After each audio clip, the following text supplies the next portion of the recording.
O ano legislativo começou nessa segunda-feira, então acabou o recesso do Judiciário, acabou o recesso do Legislativo e começou com uma bomba, que foi uma ameaça direta do Arthur Lira, presidente da Câmara dos Deputados, ao Lula. Arthur Lira é quem tem o poder de segurar ou de dar encaminhamento a processos de impeachment. E o Arthur Lira disse para o governo não subestimar esta Câmara dos Deputados e esta mesa diretora, ou seja, ele, a mesa diretora que está ao lado dele, e a Câmara dos Deputados. O Arthur Lira estava irritado porque durante o recesso parlamentar, o governo Lula expediu uma medida provisória que acaba com a desoneração da folha salarial. Então tem alguns setores da economia que receberam um benefício multibilionário por conta da pandemia, só que a pandemia já acabou e continuou o benefício. E o benefício custa 17 bilhões de reais por ano aos cofres públicos.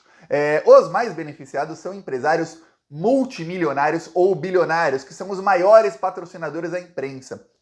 Empresários ligados a bancos, ligados ao agronegócio, enfim, você liga a Rede Globo e você verá lá que o agro é tech, o agro é pop. Então veja quem são os maiores patrocinadores que pagam muito acima até do valor de mercado, viu? Para ter esses comerciais lá, porque eles pagando acima do valor de mercado, eles também controlam o noticiário. E aí, o que acontece?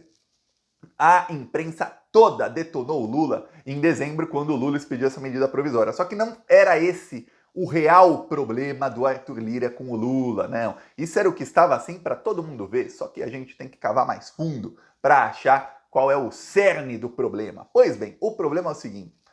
Eu avisei aqui já algumas vezes que no Congresso Nacional começa-se a discussão para uma eleição para a presidência da Câmara ou do Senado mais de um ano e meio antes da eleição. Então teremos no dia 1º de fevereiro do ano que vem eleição para saber quem será o novo presidente da Câmara dos Deputados, porque o Arthur Lira não pode tentar a reeleição e ele vai sair.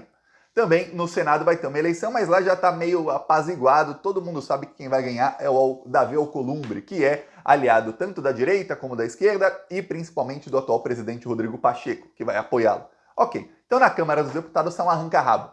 O Arthur Lira exigiu do Lula o seguinte: olha, eu não vou criar dificuldades para você, esquece isso aí de impeachment que os bolsominions falam, eu vou ajudar você nas pautas econômicas que você precisa, mas eu preciso de algumas coisas. Primeiro, eu quero de volta 5 bilhões e 300 milhões de reais que você vetou aí de emendas parlamentares. Segundo, eu quero o fim aí dessa medida provisória, devolver essa medida provisória aí da desoneração, no caso é reoneração, né, da folha salarial. Porque meus patrocinadores, lembre-se, o Arthur Lira, ele tem muito poder? Tem, mas tem empresários bilionários que mandam nele, tá? Eu lembro, eu mostrei aqui em 2021 um áudio que vazou do André Esteves, que é o dono do BTG Pactual, um dos maiores bancos do Brasil. Não é um banco assim que as pessoas têm conta nesse banco, como Itaú, Bradesco, mas é um banco de investimentos para bilionários. Pois bem, o BTG Pactual, o André Esteves naquele áudio, ele fala, desculpa, ele está falando com os estagiários da empresa, né? Então ele dá ali uma palestra motivacional para eles. Ele fala, desculpa que eu cheguei uns minutos atrasados, é que o Arthur Lira, presidente da Câmara dos Deputados, me ligou e o Paulo Guedes aí tomou uma medida, ele perguntou para mim o que ele tem que fazer. Aí todo mundo, Aí ele fala claramente que quem dá ordens no Arthur Lira, quem podia na ligação ali falar, derruba o Bolsonaro, o Arthur Lira dava encaminhamento ao impeachment no mesmo dia, era ele. Ele é quem dava as ordens no Arthur Lira, um banqueiro. Então saiba, esses são quem dão as ordens para o Arthur Lira. Então o Arthur Lira vai lá e ameaça o governo Lula. Olha, eu quero de volta as emendas, isso é para Arthur Lira, quero acabar com isso aí, ou seja, tem que manter aí essa mamata bilionária de alguns poucos setores da economia com a desculpa de que eles geram alguns milhões de empregos e nem se sabe se geram mesmo. Tem que manter isso aí e aí é o caso que o Arthur Lira está em pânico. Eu preciso de apoio amplo e restrito para a eleição da mesa diretora do ano que vem. Eu preciso que vocês apoiem um dos meus candidatos. O Arthur Lira tem 3 candidatos hoje. O principal candidato dele é o Elmar Nascimento, que é um deputado do União Brasil. O União Brasil é um partido que tem 3 ministros no governo Lula e que não vota com o governo Lula em quase nada, ou seja, é um partido traidor. O Arthur Lira tem um outro candidato, que é o Marcos Pereira, do Republicanos. Esse é um pouquinho mais leal ao governo Lula, tá? Esse, até durante o governo Bolsonaro, No último ano, ele já era oposição ao Bolsonaro, e olha que ele é do Republicanos, partido do Tarcísio, partido da Universal, tudo mais. Esse é um pouquinho mais palatável para o governo. E tem um outro candidato que é do Partido Progressista, que praticamente não tem chance. O Arthur Lira quer apoio do governo. O governo Lula não vai apoiar ninguém. O que o governo Lula quer fazer nos bastidores é o seguinte: eles vão deixar o Arthur Lira ali em banho-maria e eles vão articular nos bastidores, obviamente bastidores, um nome que não seja o nome do Arthur Lira ali para pelo menos ser de alguma concorrência, mas eles não vão apoiar diretamente ninguém, a não ser que eles já tenham certeza que fulano vai ganhar, ou a não ser que apareça um candidato bolsonarista com chance de ganhar. Por quê? Porque apoiar alguém seria cometer o mesmo erro que, olha, eu lembro quantas vezes eu escrevi disso no site do Plantão Brasil, não tinha ainda o canal no YouTube, sobre o erro que o PT cometeu em 2015. Em 2015, parte da militância do PT, que estava ali inflamada pela Rede Globo e pela esquerda antipetista, que são sempre os mesmos, aquela esquerda que odeia o PT. Até votaram no Lula, fizeram L, hein? Mas odeiam o PT. Então a esquerda passou a falar para Dilma: você não pode negociar com o Centrão, tem que ir para cima. E aí tinha eleição ali para a mesa diretora da Câmara dos Deputados, e o PT foi de candidato próprio. E aí o PT levou uma surra do Eduardo Cunha. E aí o Cunha já ficou bravo, já começou bravo com a Dilma. Se o PT não tivesse candidato próprio e ficasse quieto, não temos chances de ganhar, então não vamos colocar candidato. Já começava bem ali a relação com o Eduardo Cunha, provavelmente nem impeachment teria, não chegaria nesse ponto. Mas não, já começou mal. Já começou com aquele pessoal que faz política parece que eles estão fazendo política, dizem DCE, né, que é o Centro Acadêmico de Universidade. Vamos colocar um candidato só para marcar posição. Levou um golpe na cabeça. Pronto, 125 milhões de brasileiros passando fome, marcamos posição, foi isso.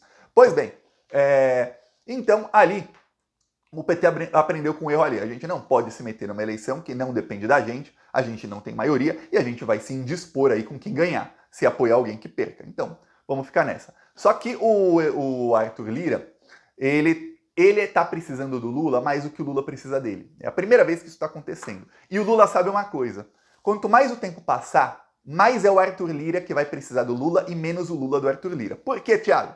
Porque o Arthur Lira, hoje, ele é presidente da Câmara dos Deputados pelos próximos aí 358 dias. Amanhã, ele será o presidente por apenas 357. Ele terá mais 357 de mandato. Daqui 30 dias, ele terá apenas 328.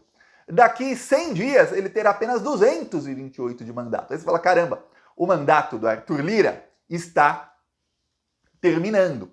Ou seja, o poder do Arthur Lira, as pessoas que estão apoiando qualquer decisão do Arthur Lira vão diminuindo pouco a pouco. E o Lula sabe disso. Então o Lula sabe que qualquer discussão que ele tenha com o Arthur Lira, quanto mais ele prolongar, melhor. O Arthur Lira ia ter uma reunião de líderes da Câmara dos Deputados e do Senado com o ministro Haddad. Os líderes da Câmara cancelaram a reunião. Disseram que algumas lideranças partidárias não estão em Brasília, o que é verdade.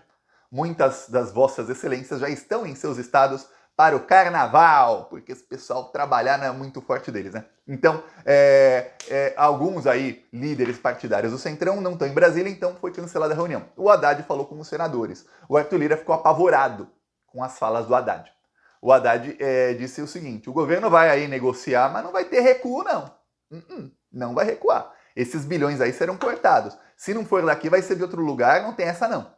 Lembremos, o Arthur Lira, no discurso em que ele ameaçou o Lula, ele falou que o Congresso Nacional não é um mero carimbador das decisões do governo e que a Constituição dá ao Congresso Nacional o poder de emendar, de tirar trechos ou de adicionar trechos no orçamento que é enviado pelo governo federal. E que foi isso que eles fizeram e não abrirão mão deste direito. E aí ele ameaça o Lula logo depois de falar isso. Não vou mostrar de novo aí o discurso do Lira, só que com as palavras dele. Pois bem, o que acontece é o seguinte: a mesma Constituição que deixa que o Congresso Federal depene todo o orçamento federal e dê 50 bilhões aí, 53 bilhões para os deputados em emendas, também diz que o presidente pode vetar o que ele quiser. Também diz que o presidente pode editar decretos e medidas provisórias. Medida provisória é praticamente uma lei que vale por 6 meses. Aí tem que ser aprovada ou não, mas vale por 6 meses. Então, o Arthur Lira fica aí meio meio engessado em qualquer decisão que ele possa tomar. Ele vai ter que articular para derrubar a medida provisória, para derrubar vetos do governo Lula. O que faz o Arthur Lira perder um pouco de barganha. E o Arthur Lira não quer perder nada de barganha, porque toda articulação tem um toma lá da cá, mesmo que seja entre aliados. E aí no da cá, o Arthur Lira não quer dar cá de ninguém, para ninguém, dar nada para ninguém. Por quê? Porque ele precisa de muita barganha para a eleição do ano que vem. Muita ele vai precisar. Então ele não quer. Então o Lula também tinha uma reunião com o Arthur Lira e o Lula cancelou. O Lula mandou cancelar. Não quero falar com o Arthur Lira, nem com nenhum emissário do Arthur Lira. Tchau. Não vou falar. O Lula mandou mensagem via imprensa. A mensagem não é só via imprensa não, viu? O Lula manda via ministros também. O Lula não é igual ao Bolsonaro, que fica mandando mensagenzinha pro Valdemar, para não sei quem, via imprensa, aí depois o general Heleno manda mensagem pro Bolsonaro via imprensa. O Lula não é assim não. Ele manda, a imprensa noticia e tal, mas ele manda via ministros. Aí sai na imprensa. O que o Lula disse é o seguinte: não vou aceitar esse tipo de chantagem que o Arthur Lira está tentando fazer, esse tipo de conversa, nem converse comigo. Não falo, não vou falar. Cancela aí, ele esfria a cabeça no carnaval, a gente fala depois do carnaval. Só que depois do carnaval, vamos lembrar, temos aí sexta, sábado, domingo, segunda, terça, quarta-feira de cinzas. Vossas excelências, obviamente, não vão trabalhar quinta e sexta, que é feriado para eles. Sábado, domingo, passam 10 dias, aí segunda da outra semana, ou seja, passam 11 dias. O Arthur Lira terá apenas 346 dias de mandato. O poder de barganha do Arthur Lira já está um pouquinho menor. Há pouco, Thiago. 3%. O Lula ainda dá o checkmate final. O Lula mandou o Lewandowski, novo ministro da Justiça, conversar com o Arthur Lira. Porque o Lewandowski é o ministro da Justiça e o governo sabe que o Arthur Lira é criminoso. E o Arthur Lira sabe que se o ministro da Justiça, que era ministro do STF, começar a ir pra cima dele, Arthur Lira, o Arthur Lira não dura nem no mandato. Não é que ele não dura na presidência da Câmara, não dura nem no mandato dele, que está sustentado por uma liminar do STJ. Eu peço aí a sua inscrição no canal,